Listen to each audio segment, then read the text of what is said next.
ଗୋଟିଏ ଦେଶରେ ଜଣେ ରାଜା ଥିଲେ। ପ୍ରତିଦିନ ଗୋଟିଏ ଗୋଟିଏ ନୂତନ ପୋଷାକ ପିନ୍ଧିବା ଥିଲା ତାଙ୍କର ପ୍ରଧାନ ସଉକ। ସେ ଯେ ଭଲ ଶାସନ କରୁଛନ୍ତି ଅଥବା ଭଲରେ ପ୍ରଜା ପାଳନ କରୁଛନ୍ତି ଏକଥା କେହି ନ କହି ବରଂ କହନ୍ତି, ରାଜା ଆଜି ଭଲ ପୋଷାକ ପିନ୍ଧିଛନ୍ତି। ନୂତନ ପରିଚ୍ଛେଦ ପାଇଁ ରାଜା ଏକ ପ୍ରକାର ପାଗଳ ହୋଇପଡ଼ିଥିଲେ।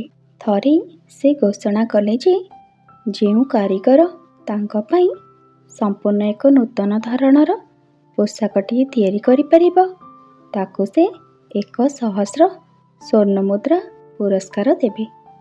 ଏ ସମ୍ବାଦ ଶୁଣି ଦୁଇଜଣ ଶଠ ଅର୍ଥ ଲୋଭରେ ରାଜାଙ୍କ ସମ୍ମୁଖରେ ଯାଇ ଉପସ୍ଥିତ ହୋଇ କହିଲେ, ମହାରାଜ, ଆମେ ସମ୍ପୂର୍ଣ୍ଣ ନୂତନ ଧରଣର ପୋଷାକ ଆପଣଙ୍କ ନିମନ୍ତେ ପ୍ରସ୍ତୁତ କରିଦେବୁ। ସେଭଳି ପୋଷାକ ଆଜି ପର୍ଯ୍ୟନ୍ତ କେହି ଦେଖିନଥିବେ। ସେ ହେବ ଏକ ଅଦ୍ଭୁତ ପୋଷାକ। ତାର ଏକ ବିଚିତ୍ର ଗୁଣ ହେଉଛି, ଯେଉଁ ଲୋକ ବୁଦ୍ଧିହୀନ, ନିଜ ଆସନର ଅଯୋଗ୍ୟ, ତାର ଆଖିକୁ ଏହି ବସ୍ତ୍ର ଆଦୌ ଦେଖାଯିବ ନାହିଁ। ରାଜା ଭାବିଲେ, ଏହା ନିଶ୍ଚୟ ଏକ ଅଦ୍ଭୁତ ପରିଚ୍ଛେଦ ହେବ। ସେ କାରିଗର ଦୁଇଜଣଙ୍କୁ ପଚାରିଲେ, ଏପରି ଏକ ପରିଚ୍ଛେଦ ତିଆରି କରିବାରେ କେତେ ଅର୍ଥ ଖର୍ଚ୍ଚ ହେବ? ଶଠ ଦୁହେଁ ଯେଉଁ ପରିମାଣର ରେଶମ ସୂତା, ସ୍ୱର୍ଣ୍ଣ ଜରି ଆଉ ମୋତି ମାଣିକ୍ୟର ହିସାବ ଦେଲେ ତାହା ଶୁଣି ରାଜା ଅଧିକ ଆନନ୍ଦିତ ହେଲେ।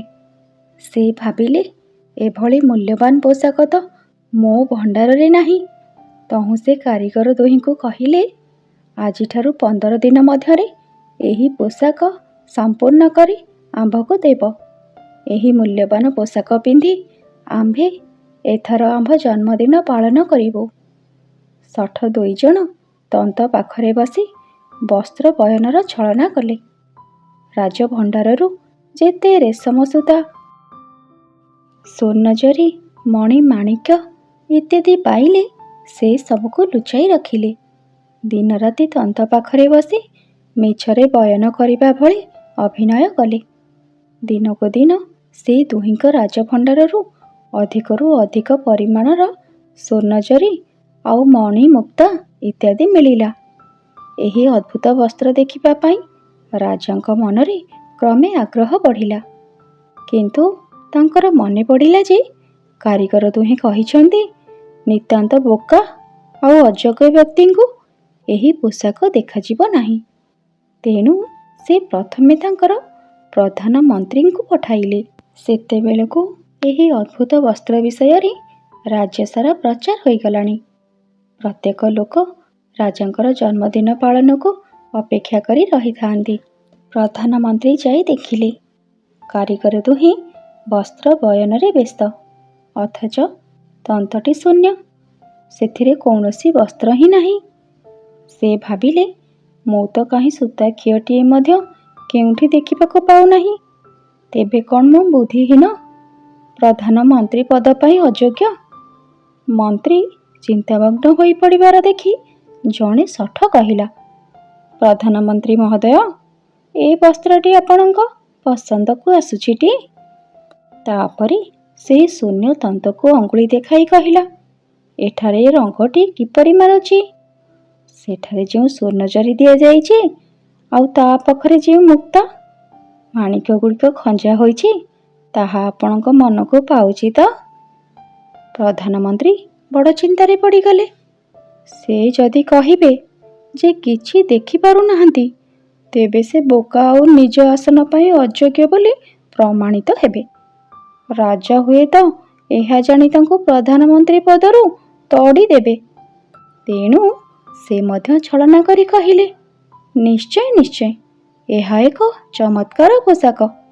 ରାଜାଙ୍କ ଦେହକୁ ଏହା ଖୁବ୍ ମାନିବ। ଏହାପରେ ସେ ରାଜାଙ୍କ ନିକଟକୁ ଫେରିଆସି ସେଇ କଥା କହିଲେ। ରାଜା ଏଥର ତାଙ୍କ ପ୍ରଧାନ ବିଚାରପତିଙ୍କୁ ପଠାଇଲେ। ତାଙ୍କର ମଧ୍ୟ ସେଇ ଅବସ୍ଥା ହେଲା। ସେ ତନ୍ତରେ କୌଣସି ବସ୍ତ୍ର ନ ଦେଖି ମନେ ମନେ ବିଚାରିଲେ, କ'ଣ ମୁଁ ପ୍ରଧାନ ବିଚାରପତି ଭାବରେ କେତେ କେତେ ମାମଲାର ବିଚାର କରି ତାର ସମାଧାନ କରିଛି। ନ୍ୟାୟ ବିଚାର ପାଇଁ ସମସ୍ତଙ୍କ ଦ୍ୱାରା ପ୍ରଶଂସିତ ମଧ୍ୟ ହୋଇଛି। ମୁଁ ତେବେ କ'ଣ ବୁଦ୍ଧିହୀନ, ପ୍ରଧାନ ବିଚାରପତି ପଦ ପାଇଁ ଅଯୋଗ୍ୟ? କାହିଁ, ମୁଁ ତ କୌଣସି ବସ୍ତ୍ର ଦେଖିପାରୁନାହିଁ। ସେ ତାଙ୍କର ଦୁର୍ବଳତା ଲୁଚାଇବା ପାଇଁ ରାଜାଙ୍କ ପାଖରେ ଆସି ଜଣାଇଲେ, ମହାରାଜ, ଏହି କାରିଗର ଦୁହେଁ ଅସାଧାରଣ ଆଉ ଆଶ୍ଚର୍ଯ୍ୟଜନକ ପୋଷାକ ପ୍ରସ୍ତୁତ କରୁଛନ୍ତି।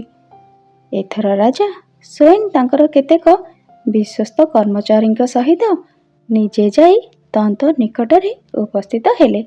ସେମାନଙ୍କ ସହିତ ପ୍ରଧାନମନ୍ତ୍ରୀ ଆଉ ପ୍ରଧାନ ବିଚାରପତି ମଧ୍ୟ ଗଲେ। ସେ ଦୁହେଁ ସେହି ଅଦ୍ଭୁତ ବସ୍ତ୍ରକୁ ଦେଖି ପାରୁଥିବା ଭଳି ଛଳନା କରି କହିଲେ, ଦେଖନ୍ତୁ ମହାରାଜ, ଏଇ ନୂତନ ପରିଚ୍ଛେଦଟି କେଡ଼େ ସୁନ୍ଦର ହୋଇଛି। ସ୍ୱର୍ଣ୍ଣଜରୀ ମଣିମୁକ୍ତା ତଥା ସ୍ଥାନରେ ଖଞ୍ଜା ହୋଇ କେଡ଼େ ମନୋହର ଦିଶୁଛି। ସେମାନେ ଭାବୁଥାନ୍ତି ଯେ ବୋଧହୁଏ କେବଳ ତାଙ୍କରି ବ୍ୟତୀତ ଅନ୍ୟମାନେ ସମସ୍ତେ ଏହି ବସ୍ତ୍ରକୁ ଦେଖିପାରୁଛନ୍ତି। ରାଜା କିନ୍ତୁ ମନେ ମନେ ଭାବୁଥାନ୍ତି, ସମସ୍ତେ ଏହି ବସ୍ତ୍ରଟିକୁ ଦେଖିପାରୁଥିବା ବେଳେ ସେ ନିଜେ କ'ଣ ପାଇଁ ଦେଖିପାରୁନାହାନ୍ତି? ତେବେ ସେ କ'ଣ ରାଜପଦ ପାଇଁ ଅଯୋଗ୍ୟ? ପ୍ରଜାମାନେ ଏକଥା ଜାଣିଲେ କ'ଣ ଭାବିବେ? ସେ ମଧ୍ୟ ନିଜର ଲଜ୍ଜାକୁ ଘୋଡ଼ାଇବା ପାଇଁ ମିଛରେ କହିଲେ, ସାବାସ୍ ସାବାସ୍, ଅତି ଚମତ୍କାର ବସ୍ତ୍ର ହୋଇଛି। ରାଜାଙ୍କ ସାଙ୍ଗରେ ଯାଇଥିବା ଅନ୍ୟ କର୍ମଚାରୀମାନେ ମଧ୍ୟ କୌଣସି ବସ୍ତ୍ର ଦେଖିପାରୁନଥିଲେ। ସେମାନେ କାଳେ ବୋକା ଓ ଅଯୋଗ୍ୟ ପ୍ରମାଣିତ ହେବେ, ସେଥିପାଇଁ ଅନ୍ୟମାନଙ୍କ ଭଳି ମିଛରେ କହିଲେ, ବାଃ, ଚମତ୍କାର ହୋଇଛି। ରାଜାଙ୍କର ଜନ୍ମୋତ୍ସବର ପୂର୍ବଦିନ ଶଠ 2 ଜଣ ସୁବର୍ଣ୍ଣ ଥାଳିରେ ନୂତନ ପରିଚ୍ଛେଦଟିକୁ ରଖୁଥିବାର ଅଭିନୟ କରି ଶୂନ୍ୟ ଥାଳିକୁ ନେଇ ରାଜାଙ୍କୁ ଉପହାର ଦେଲେ।